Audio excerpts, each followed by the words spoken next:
Mastering the causative passive voice in past simple. It was made easy. Hello, English learners. Today, we're diving into a fascinating grammar topic: the causative passive voice in past simple. It might sound a bit complicated, but don't worry. We're going to break it down step by step, making it super easy to understand. Get ready to enhance your English language skills. Before we dive into the past simple, let's quickly review the concept of causative passive voice. In English, we use this form when someone causes something to happen but does not perform the action themselves. It generally follows the structure: subject plus verb, have, get, plus object plus past participle. For instance, I had my car washed. I did not wash the car. Someone else did it for me. Now, let's apply this to the past simple tense.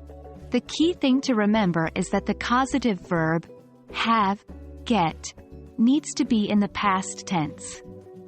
So, instead of have or get, we use had or got.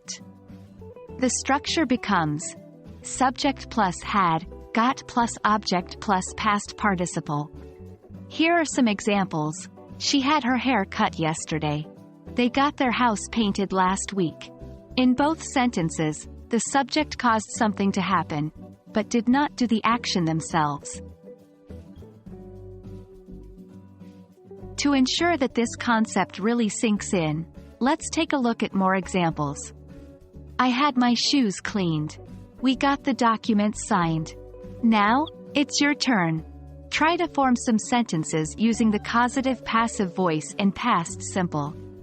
Remember the structure: subject plus had, got plus object plus past participle.